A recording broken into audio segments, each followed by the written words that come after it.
Hi, April is Autism Awareness Month, and it's also the month when Earth Day happens. So I picked for this week a book called Planet Earth is Blue by Nicole Panteleakos. And this is a story about a girl who has autism. It's told from her perspective. She's also a kid that's in foster care with her sister. And there is some, as you can see from the front cover, some earth and science and space related themes in the book. It is a realistic fiction story, and I think you're really going to like it. So let me read a little bit of this book for you. So this book starts with a quote that says, "Grown-ups never understand anything by themselves, and it is tiresome for children to be always and forever explaining things to them." And that's a quote from The Little Prince. Chapter 1. Bridget was gone, and Nova was broken. Nova hadn't wanted to run away from the last foster family. They were nice enough. Sure, it wasn't that easy sharing one bedroom with 4 other girls and 3 sets of bunk beds. There was no privacy for Bridget, who liked her space, and there was no room for hand flapping or bouncing, which Nova liked to do while pretending she was in space. Plus, there was a rule no shower could last more than 8 minutes, and they weren't allowed to watch TV, listen to records, or drink anything with caffeine. But there had been hot oatmeal in the mornings, cold lemonade with lunch, warm blankets at night. Nobody yelled bad words or spanked them. Nobody made Bridget scrub floors like Cinderella. Nobody called Nova Dumbo because she couldn't speak. Most importantly, they were together. Bridget hated it anyway. "I'm out of here," she kept saying. "I can't stand it another day. I'm losing my mind." Nova wasn't worried then. She knew they'd end up somewhere else eventually. When the time came, though, leaving was different. No social worker to transport them, no paperwork for adults to sign. Bridget didn't even glare at the failed foster parents and say goodbye. Nova and Bridget just piled into a car and drove away. This was not their routine, which made Nova's tummy hurt because she hated goodbyes, but she hated deviating from the routine even more. "Don't worry," Bridget had kissed Nova's forehead. "I'll take care of you like I've always taken care of you."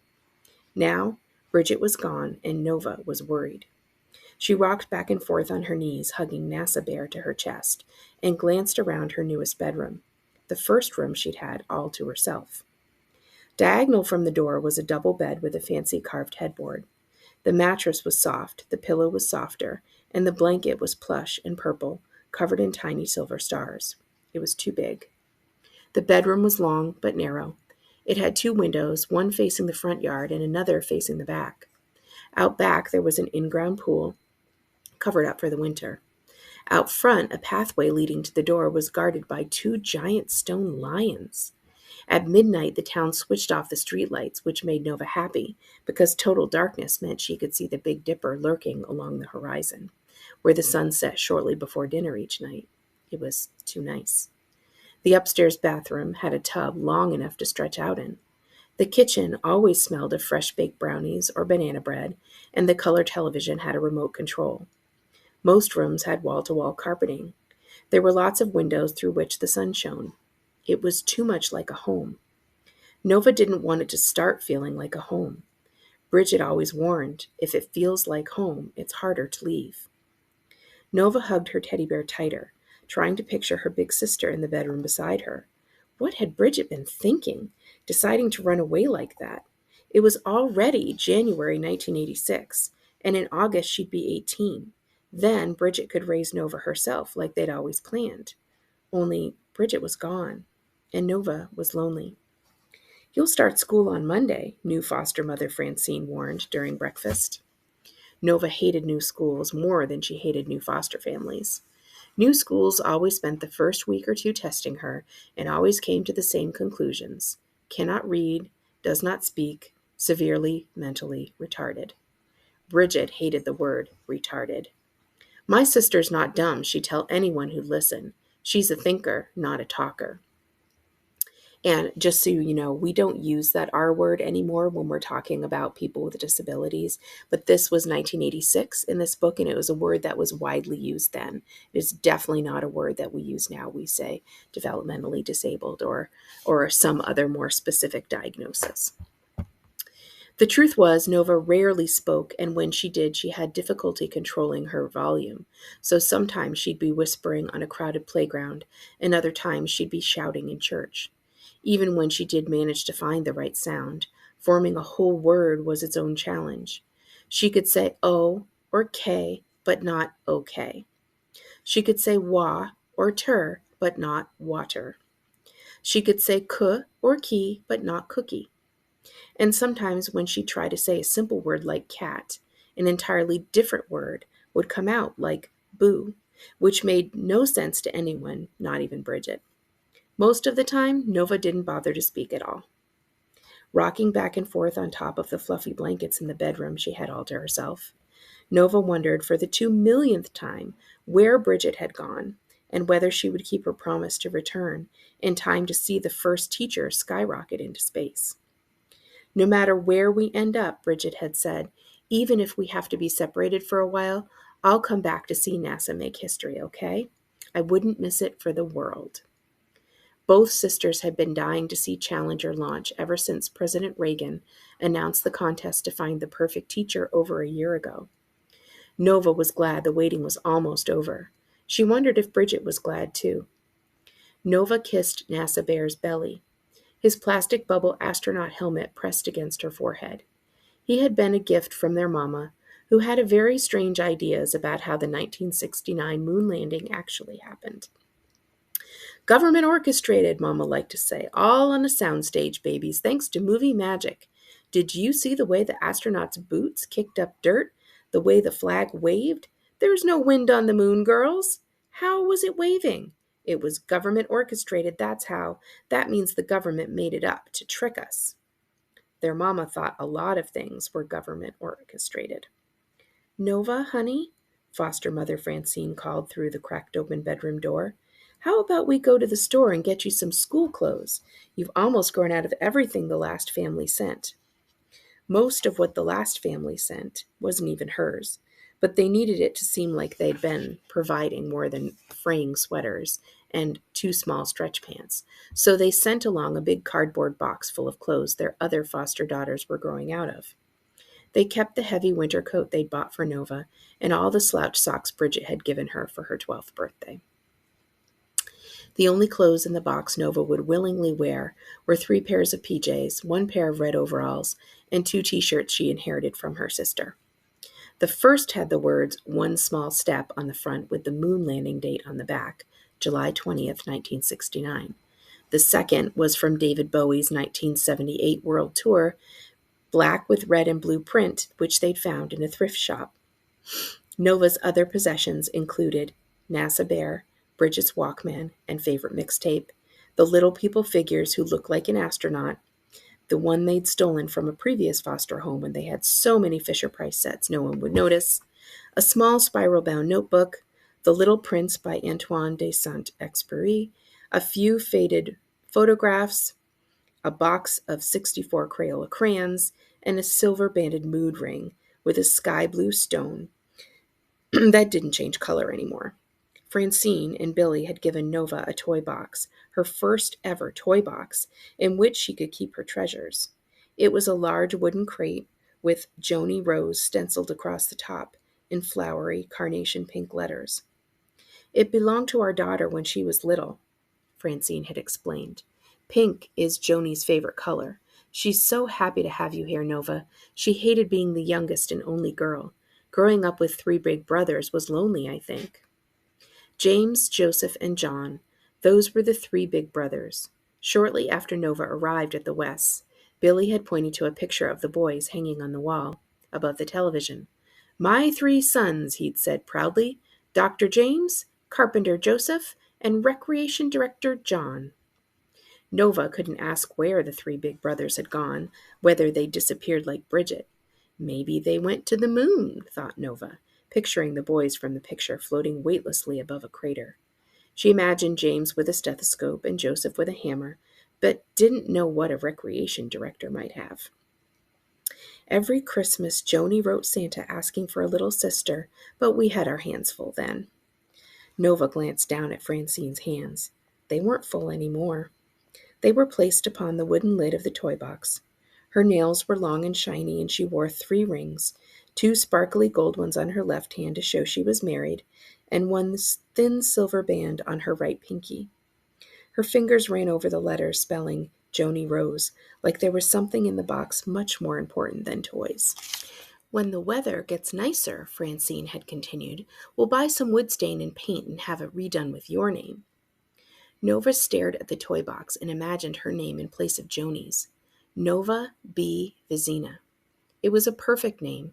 Bridget said so, and Bridget never lied. Nova? Asked Francine again, poking her head into the bedroom, tugging Nova free from the memory. Clothes shopping? Nova shook her head 1, 2, 3, 4 times. She did not want to go clothes shopping. She hated trying things on. Pants that pushed against her belly, socks that touched her ankles, shirts with itchy tags, and dresses. Oh, the dresses! Nothing could be worse than something she had to wear tights under. Tights stretched from her waist to her feet and always had a seam line across her toes. She hated lines across her toes. Francine stepped all the way into the room, which made Nova hug Nasa Bear tighter. Mrs. Steele told me how you feel about clothes, but we need to find at least enough to get you through this first week of school, right? You can't wear jammies forever. Mrs. Steele had been Bridget and Nova's social worker for most of the years that they'd been in foster care. She was okay, except she used the R word a lot. Cannot read, does not speak. Bridget hated the R word. Nova? Nova let out an involuntary squeak. That happened sometimes. She couldn't help making noise, even when she was trying her hardest not to. Francine sat cross-legged at the foot of the bed, facing Nova. I'm sorry. I know this must be very difficult, but Billy and I are so happy to have you here. So is Joni. Billy was Francine's husband, Nova's new foster father. Joni was their daughter, home from college on winter break. Said Nova, nodding her head ever so slightly. She imagined what Bridget would say. Suck it up, Supernova, 'cause you can't go to school naked. Naked. Nova's lips curled into a smile, then parted to let out a high screech, followed by several hiccupy squeals. Her body twitched, her hands flailed. Bridget loved the word naked. Are you laughing? Asked Francine, her smiling growing into a grin. I haven't heard you laugh before. I love your laugh. Francine laughed too for some reason, so Nova kept right on flailing and twitching and laughing about Bridget and naked. She laughed until tears stung her eyes. She used Nasa Bear's matted furry legs to wipe them away. Naked! Oh, Bridget. Come with me, Nova. You can pick out whatever's comfortable. If you want to buy nothing but t-shirts and overalls, that's fine. No dresses, I promise. Francine stood, holding out her hand. Nova mulled this over for a minute before taking Francine's hand and allowing herself to be led out of the bedroom, not loosening her grip on Nasa Bear. Maybe clothes shopping with Francine wouldn't be too bad. Maybe they could buy slouch socks. Countdown 10, January 18th, 1986. Dear Bridget, T-minus 10 days until Challenger launch. Today is Saturday. I don't know how long it's been since I got here, but you missed Christmas. I missed you on Christmas. It was not Christmas without you. I'm sorry I did not write before today. My hands and arms and shoulders were hurting and I was tired. Plus, maybe I was angry. I am angry because you are gone. I am angry because Christmas was not Christmas without you. I am angry because only you can understand my letters, because everyone else calls them scribbles, because without you here to see the words I try to make, it's like I'm writing to nobody. I'm ready for you to come back. I have a new foster family. The mom is Francine West. She's tall and skinny, with light skin and light hair. The dad is Billy West. He's a shorter and rounder with dark skin and no hair.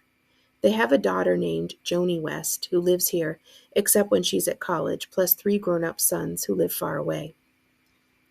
Francine says I am their first ever foster child. I laughed today, and she did not yell, "Stop making that weird noise," like our last foster mother. Francine laughed when I laughed, but it did not feel mean like when the kids laugh.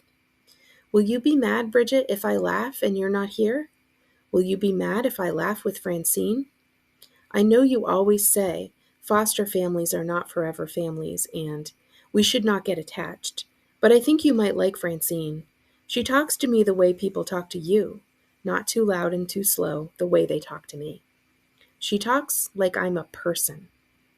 This is a nice house, Bridget. There are 4 big bedrooms, one for Billy and Francine, one is for Joni, one is for me, and they said the downstairs one is for guests. My bedroom has a door in the back of the closet that goes to an attic, which is my favorite part of the house, even though there's a lot of dust that makes me sneeze. The attic is dark with sloped wooden ceilings and a round window at the far end. It is the perfect place to pretend to be in space. In the upstairs living room, they have cable. Have you seen cable? Cable is where there are extra TV channels, and one is called Nickelodeon, special for kids. Nickelodeon has a show of the Little Prince, the same one from our book. Joni puts it on for me every single day and does not get mad when it makes me so happy I jump on the couch and squeak and flap. She just says, "Sit quietly, Nova," and then I try to sit quietly. The launch is in 10 days, Bridget. It was on the newspaper this morning. Billy read it out loud. T minus 10 days until Challenger launches. I'm glad it is 10 days. I can count up to 10, and I can count down from 10. 10 is my best number. Every countdown starts with 10. This means you have 10 days to find me so we can watch it together like you promised. Maybe if you decide it's okay to be a foster kid again, Francine and Billy will let you have the guest room. It does not lead to the attic or even the basement, but it has carpeting. Please come back. I miss you. Love, your Supernova. So that's the first chapter. Planet Earth is Blue. If you're intrigued by this story and interested to find out more, you can come and check out this book at our school library.